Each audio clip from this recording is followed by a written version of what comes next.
It's 6 p.m. on a Thursday here in Korea. Welcome to our newscast. I'm Daniel Che. Let us begin with the headlines. The ruling Saenuri Party welcomes back 7 lawmakers who walked away before a recent general election, helping the party reclaim its status as the largest one in parliament, but it's still not enough to give it a majority. The defense ministers of South Korea and France agreed to upgrade their cooperation. Paris will also look into ways to encourage North Korea's longtime allies in Africa and Middle East to carry out the UN sanctions on the regime.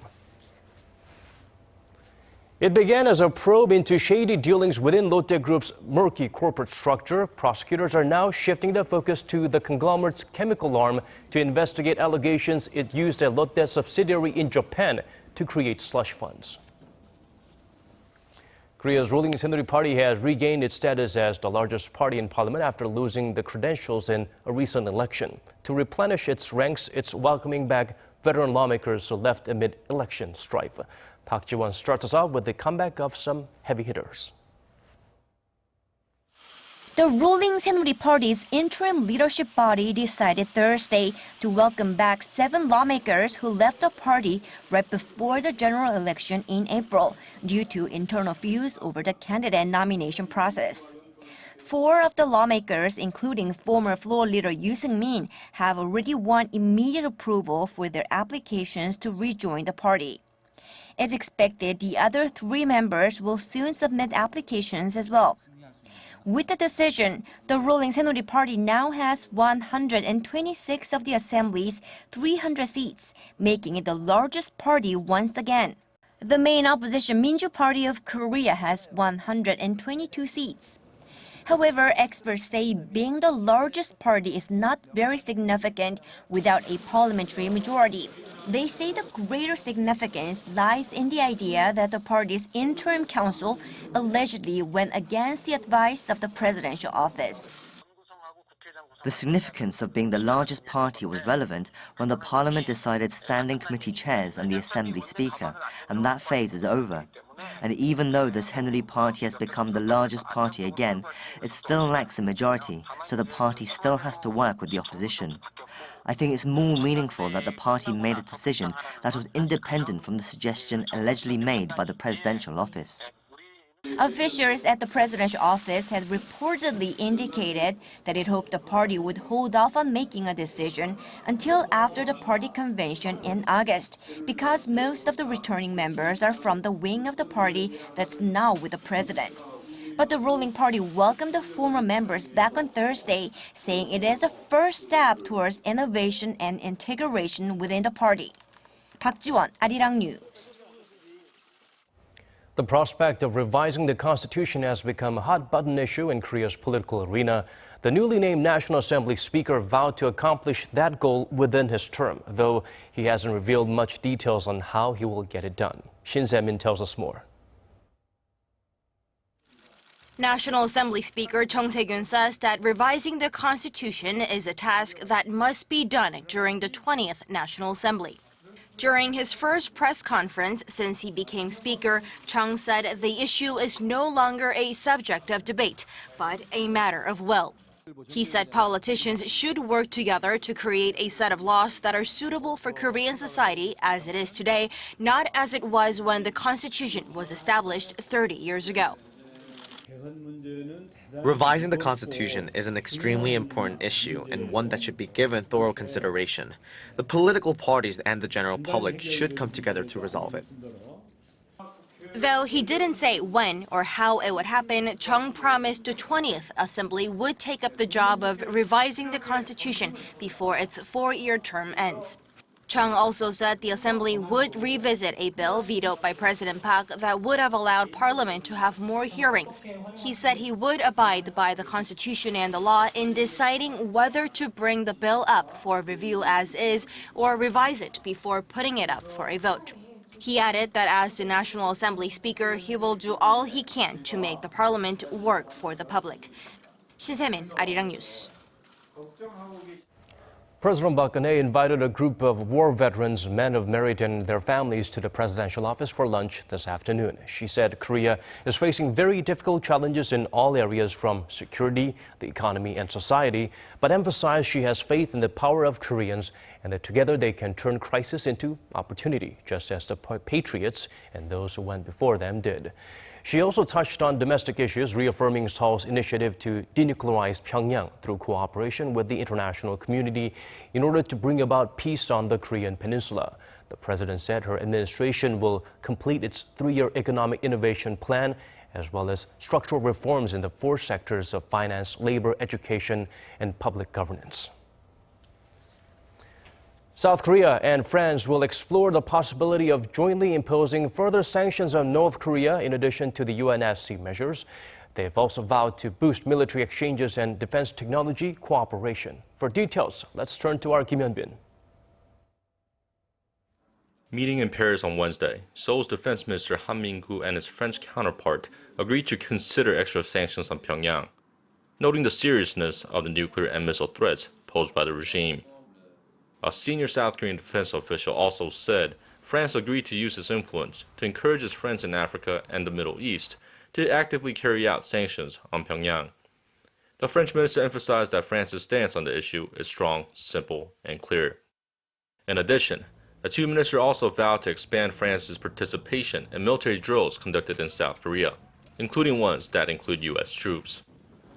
Both sides will also use their regular defense information exchange meeting to assess the implementation of UN sanctions on the North. South Korea and France also agreed to upgrade their defense industry cooperation through joint research, development, and marketing of defense technology. Kim Hyun-bin, Arirang News. South Korea's top diplomat is in Bulgaria, where he held bilateral talks with his counterpart to strengthen their partnership in various fields, including the denuclearization of North Korea. Kwon So-ah fills us in on the support Seoul received from Pyongyang's longtime ally. Bulgaria's Foreign Minister Daniel Mitov says his country supports the denuclearization of the Korean peninsula and vowed to thoroughly implement the UN sanctions on the regime, as well as the independent sanctions from the EU. The remarks came during talks with Seoul's top diplomat Yoon Byung-se in Sofia Wednesday local time. Yoon also met with Bulgaria's Prime Minister and President, who was in Seoul last year for a bilateral summit marking the 25th anniversary of the bilateral relationship. South Korea regards the minister's trip to Bulgaria as a historic milestone in bilateral relations, as it is the first of its kind since 1990, when the two countries established diplomatic ties. The visit is also deemed significant because Bulgaria has maintained relatively good relations with North Korea through the years. Sofia established ties with Pyongyang in 1948, and since then, Bulgaria has provided aid to North Korea during wartime. The two countries have engaged in cooperation in culture and science since the 1970s, and the North's founding leader Kim Il-sung visited Bulgaria twice. North Korea's representation in Bulgaria is also said to be considerable, as it has a large embassy there. The South Korean foreign minister's visit to Bulgaria is part of Seoul's efforts to bolster cooperation with countries close to Pyongyang, including Cuba, Uganda, and Russia, to gain a broader consensus on denuclearizing North Korea after its 4th nuclear test earlier this year. Kwon So-ah, Arirang News. Moving on, China's intelligence and security agency has reportedly arrested dozens of its citizens engaged in arms smuggling with North Korea. Citing sources familiar with Pyongyang, Radio Free Asia reports police officers in the northeastern city of Dalian arrested the smugglers who had close ties with the regime's Second Economic Committee. The committee is the central coordinating body of North Korea's military and defense industry and is blacklisted by the UN Security Council. The report comes as China's foreign ministry announced Wednesday it would fully implement the latest UN sanctions on the North, even hinting at further unilateral measures against the Hermit Kingdom. Turning to the ongoing investigation into Korea's 5th largest conglomerate, Lotte Group. Following 2 raids at more than a dozen business arms, prosecutors are delving into confiscated materials to find clues related to allegations the company amassed slush funds and engaged in other business irregularities, in addition to summoning related officials. Kim Min-ji has the latest. The probe into Lotte Group continues as prosecutors dig deep into allegations the conglomerate amassed slush funds through various channels. An official from the Seoul Central District Prosecutor's Office said Thursday that 4 to 5 people, including executives from the group's control tower, have been summoned for questioning. Prosecutors are looking into how the funds were collected, as well as where the money was used. Prosecutors said they took statements from Lotte officials familiar with the matter, that Shin Gyuk-ho, the founder of Lotte Group, and his second son Dong-bin, currently the group's chairman, received roughly $25 billion combined in suspicious funds from Lotte units every year. They have said the money was given in the form of dividends and salaries. However, prosecutors suspect it's part of a slush fund. Building on the prosecutor's probe, executives at units that were raided over allegations of embezzlement and illicit transactions are also being called in for questioning. Much of the focus of the investigation is on Lotte Chemical and Lotte Home Shopping. The chemical arm is suspected of using another Lotte company in Japan to buy raw materials in order to inflate prices and then use the extra cash either to create slush funds or transfer those funds back to the Japanese unit. Lotte Chemical is also known as a cash cow for the group, with operating profit of over $1.1 billion last year, which account for a third of the group's total profits.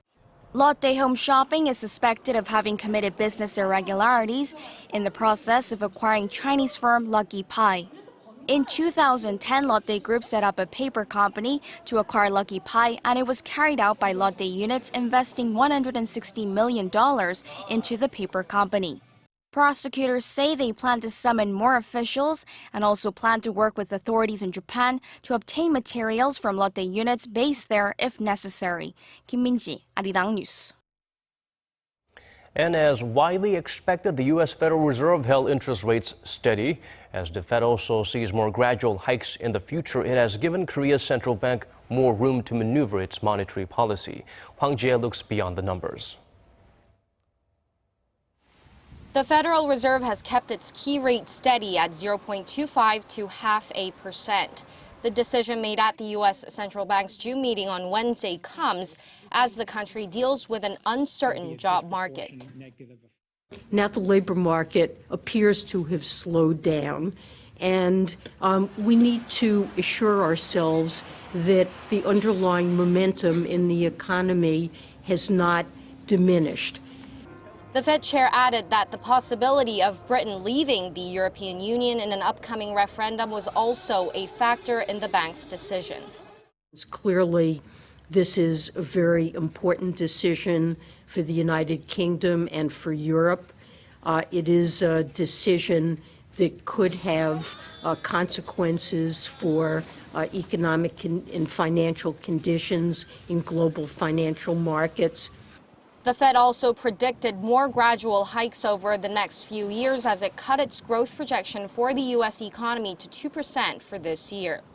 When it raised rates for the first time in nearly a decade in December, the Fed forecast 4 hikes, but new projections show that 15 out of its 17 policymakers expect no more than 2 increases this year. This, experts say, gives breathing room for the BOK after it cut its key rate just last week. A hike from the U.S. now would have exacerbated risks of a massive capital outflow. If the Fed raises rates, the best option Korea has is to stand pat with its current rate. If the BOK pushes it, it might be able to get in another rate cut. But expectations still live on for a rate hike in July, as Fed Chair Yellen said it's not impossible to push up rates next month. This is why experts say it might be a tough road ahead for the Bank of Korea, especially as it faces lingering risks from the Brexit referendum next week. Hwang Jae, Arirang News. Park Tae-hwan, the swimmer that brought South Korea its first Olympic gold, is fighting for his life in some sense because to him, swimming is his life. The Korean Olympic Committee has decided to keep him from competing in the upcoming global games, even after he completed his 18-month international suspension for failing a doping test all the way back in 2014. Our Lee Ji-won takes a look at the Golden Boy's pursuit of gaining permission to go for gold in Rio. Korean Olympic gold medalist Tae-hwan announced his decision to ask the Court of Arbitration for Sport to mediate with the Korean Olympic Committee, which refused Park from racing at the upcoming Rio Olympic Games. At a press conference on Thursday, Park's agency said that as the KOC decided to maintain its decision to ban Park from swimming at the Rio Olympic Games, it will carry on with its appeal with the CAS. The CAS is often referred to as Sports Supreme Court, and it may judge in favor of Park. However, it has no jurisdiction to force any change in KOC's decisions. Nevertheless, over 90% of CAS rulings have been carried out and followed. Such was the case in 2011 when the CAS decided against the International Olympic Committee's Osaka rule, which prevents athletes who already had been suspended for at least 6 months to compete in the following Olympics, thus punishing a swimmer twice for the same offense.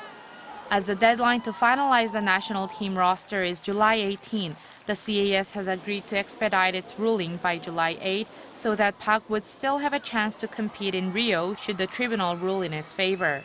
The 26-year-old Park failed a doping test in September 2014 and served an 18-month international suspension that ended last month. Under the KOC's rules, athletes who have failed drug tests aren't eligible to become a member of the national team for 3 years after the end of their suspension period. Lee Ji-won, Arirang News.